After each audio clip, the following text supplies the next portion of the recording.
Good morning, students.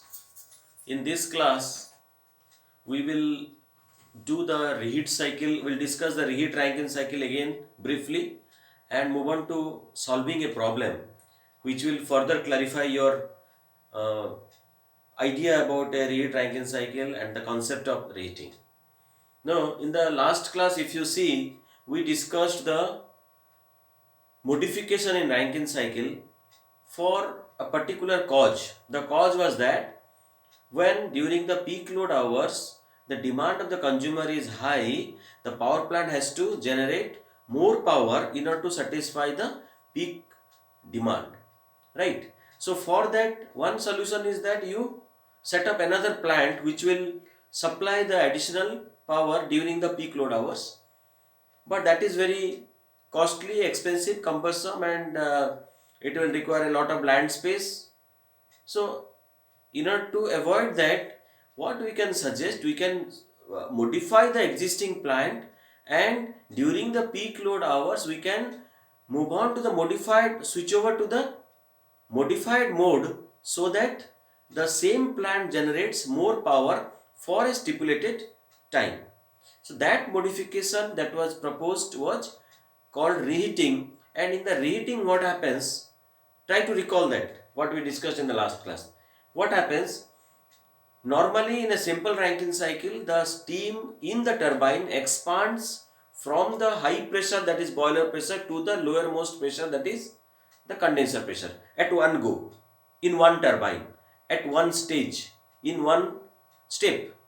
But if this expansion or drop in pressure is staged or is stepped or is split into two steps or three steps, then that will be called a staged expansion.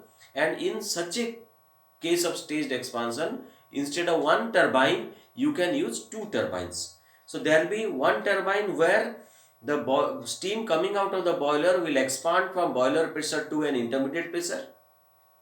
In the second turbine, the steam coming out of the first turbine will expand from the intermediate pressure to the condenser pressure.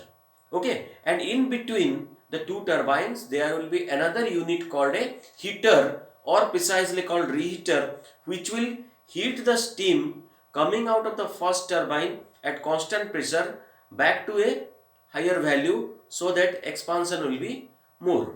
And in this case, the sum total of the power obtained from individual turbines, turbine 1 and turbine 2, will be higher than what it would have been had it been a case of simple Rankine cycle using or employing one turbine only.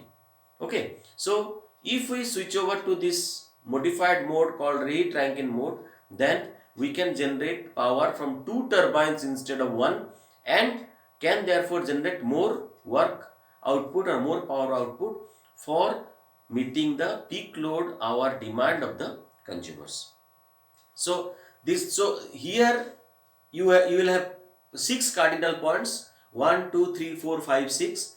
1 to 2 will be the boiler, 2 to 3 will be the expansion of the steam in the first turbine, 3 to 4 will be the reheating, 4 to 5 will be the expansion of steam in the second turbine, 5 to 6 will be the condenser, where the steam coming out of the second turbine will get condensed at a very low pressure called condenser pressure. And then 6 to 1 is, as usual, the pump, which will feed back this low pressure water to the boiler, which is at a high pressure region. So there will be 6 cardinal points. And this whole concept is called reheating. The resulting cycle is called reheat Rankine cycle. And today we will solve a numerical problem with the data given by a steam power plant, so that we can be more clearer about the concept of reheating and the reheat Rankine cycle. So the problem goes like this. The problem says, for a steam power plant, that means for a thermal power plant, the condition of steam coming out of the boiler is 150 bar and 550 degrees centigrade. Reheating is done at 40 bar. Reheating is done up to what temperature? 550 degrees centigrade. Condenser is at what pressure? 0.1 bar. Normally the condenser is at a very low pressure, lower than the atmospheric. And if this data, you have to assume all ideal processes, obviously, and the process to be a simple is a reheat Rankine cycle, and nothing is mentioned about the pump, so you can neglect the pump work. Okay, and you will find that the steam quality at turbine exhaust is to be found out and the cycle efficiency is to be found out. The bracketed term 0.88 and 43.9 are the final answers. Okay, so we'll see whether we are going to get these final answers or not. So this thing we will plot it, or we will make a list of the given information, and then we will represent it in a reheat Rankine cycle drawn on TS diagram. Okay, so conditions are 150 bar and 550 degrees centigrade. So see, steam coming out of the boiler means it is which point? It is point 2. So at point 2, two properties are known to us, 150 bar and 550 degrees centigrade. So this is the Mollier chart, and 150 bar 500 degrees centigrade, looking at the temperature and pressure, it appears that it is in the superheated region. So this point can be traced in the Mollier diagram, and once you look at the point, the corresponding enthalpy value can be noted. So this numerical problems on this chapter, on Rankine cycle power plant problem chapter, is all about locating the points and getting the H values, enthalpy values at all the points. Once you get, we discussed in the last class also, once you get all the H values at 1, 2, 3, 4, 5, 6 points, and if you neglect pump work, then H6 becomes equal to H1. Then in that case, 5 enthalpy values if you get, then you can solve the problem. Whatever is asked to you, you can find out. So we will start from the point about which maximum information are known. Maximum means in thermodynamics, if the values of two of its properties are known, then we say it is good enough information. So for point 2, we have 150 bar and 550 degrees centigrade. And then about point 3, then there will be a drop. We will draw the cycle. Then about point 3, we have 40 bar. About point 4, we have 550 degrees centigrade. And about point 5, the pressure is 0.1 bar. With this, we have to find out the quality of steam or dryness of the steam at turbine exhaust and the efficiency of the plant. So let us draw this in the reheat Rankine cycle so that we can start solving the problem.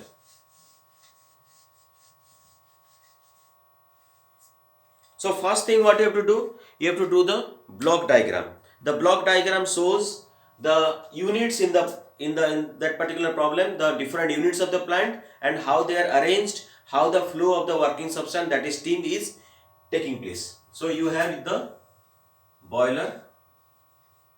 After boiler you have the turbine.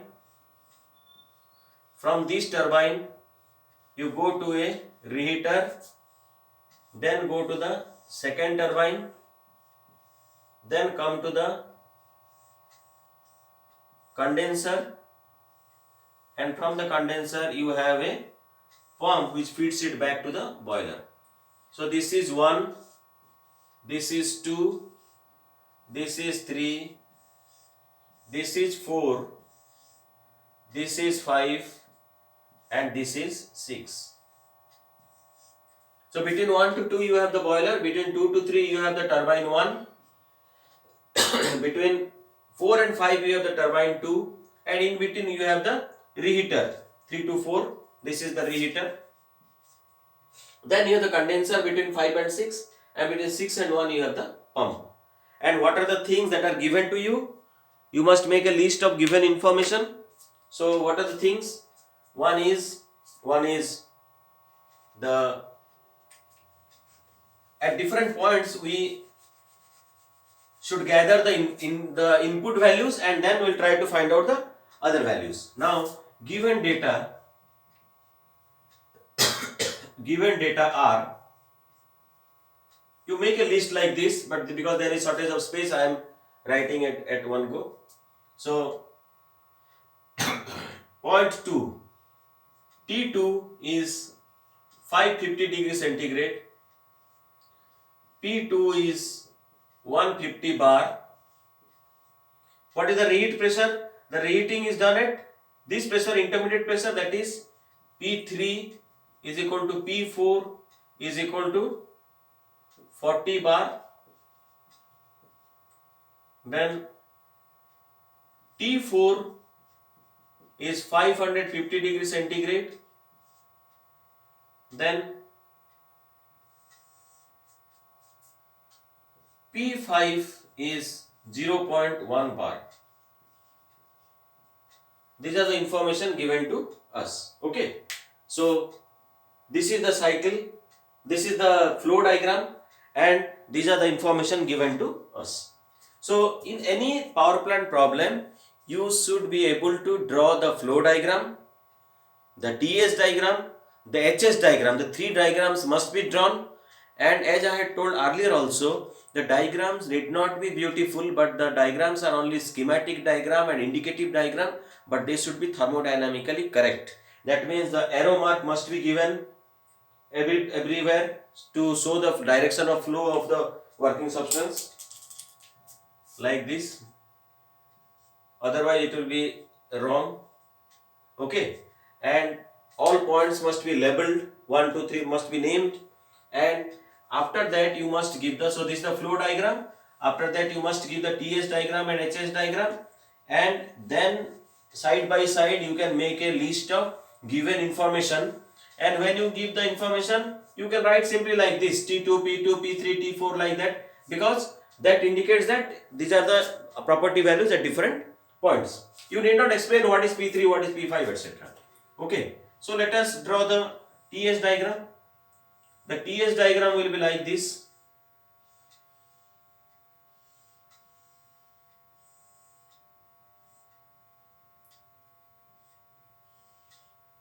One, 2, 3, 4, 5, 6. Now look at the TS diagram. So from the TS diagram,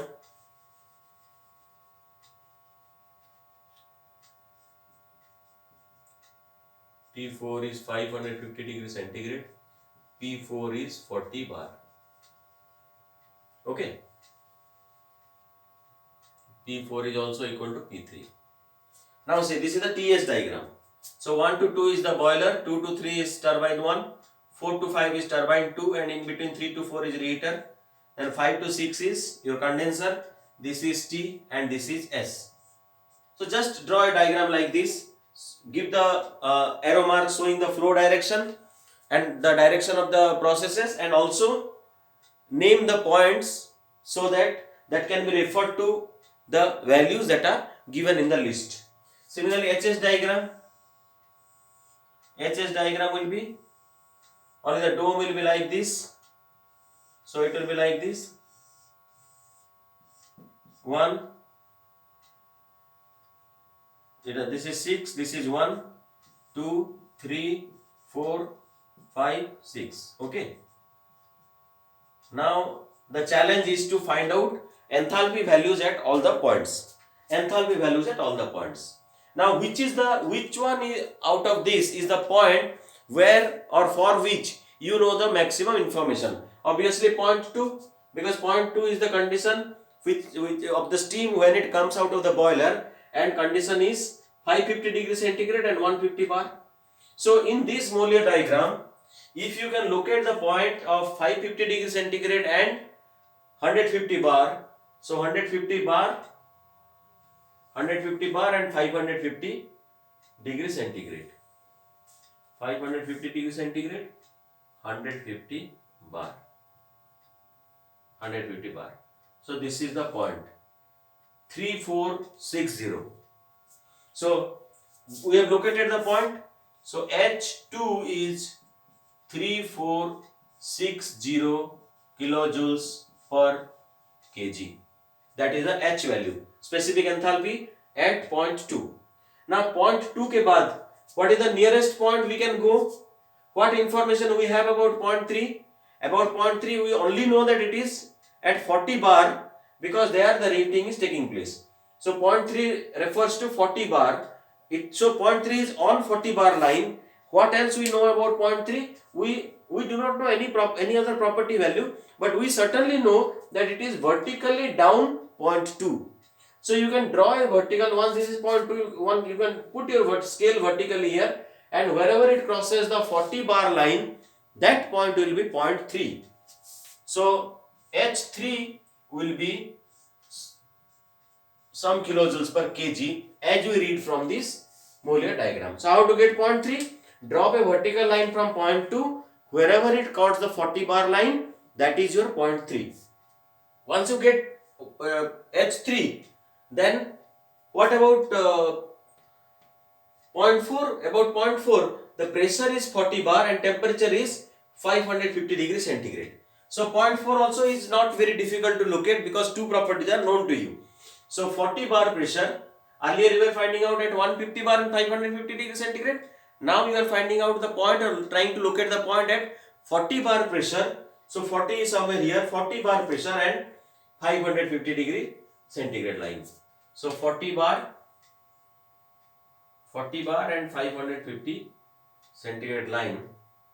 So this is about 3560.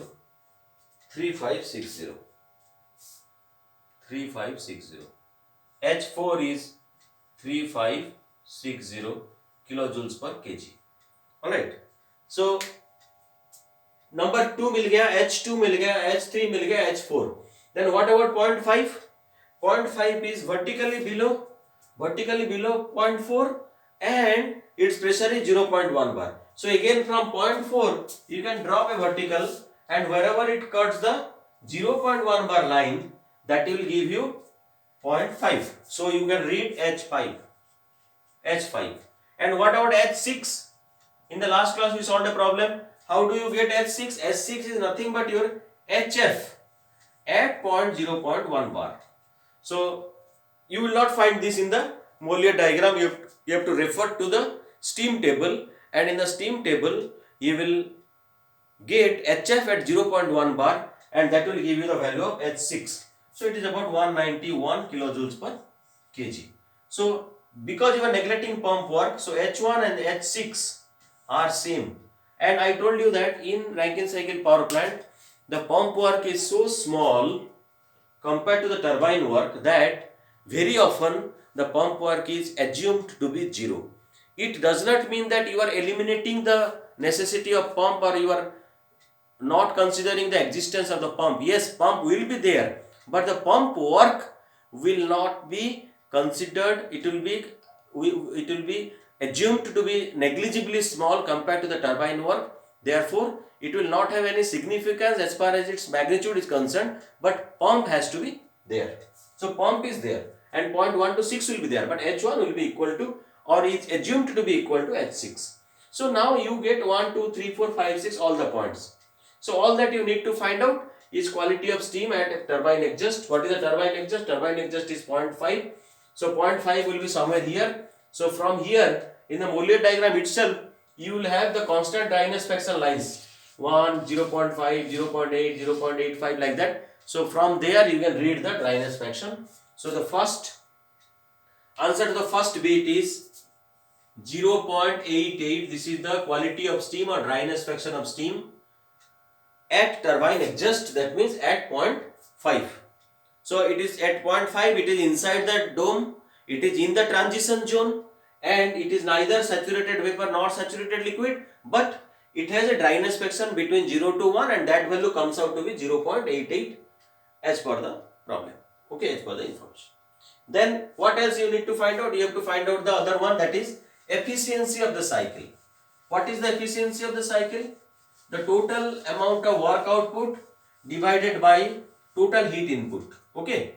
So efficiency of this cycle will be how much? What are the work output? Work output is H2 minus H3. This is the work output in the turbine. Then H4 minus H5.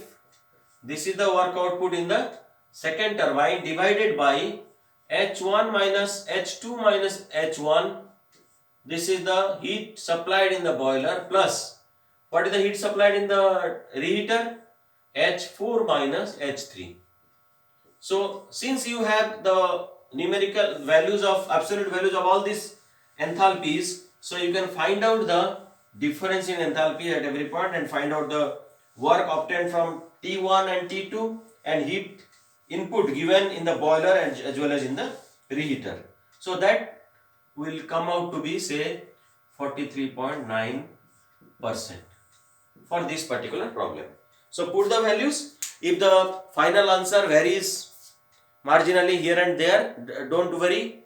Okay. So even if your final answer is not exactly same as what the book has written, but if your procedure is correct, then you will be getting full marks. But be sure that you are following the right method to locate the point and read the enthalpy values from the Mollier diagram. Okay. And the work output is H2 minus H3, H4 minus H. Sometimes it will be asked power output. So in case in order to get the power output, if the mass flow rate of steam is known to you, then m dot into H2 minus H3 will give you the power W dot. We have done this kind of problem in the steady flow energy equation. This is the power output in the turbine 1. Then power output in the turbine 2 is H4 minus H5. So that will give you 1, this is 2. Okay, so total power output is this much. If mass flow rate of steam is for the power plant is not given, then your answers will be coming in kilojoules per kg, kilojoules per kg. If mass flow rate is given, then multiply the mass flow rate which will be given in kg per second, or you convert it to kg per second and then multiply it with the specific work, that is kilojoules per kg. So you will get kilojoules per second or kilowatt. So there it will give you the total power output of the plant. Okay. So this is all about how to solve a Rankine cycle with a reheater in the circuit. Alright. In the next class, we will discuss the importance of increasing the efficiency of the cycle, because reheat cycle is not done for improving the efficiency of the cycle. It is only done for a short period in order to meet the peak load requirement. But rest of the time, when the plant will be running in the base load condition, then in that case efficiency is very important. So what modification can be done for improving the efficiency, that we will discuss in the next class. Okay, so in the next class we will discuss a regenerative Rankine cycle, where a modification called regeneration will be incorporated in the simple Rankine cycle. That's all for today. Thank you.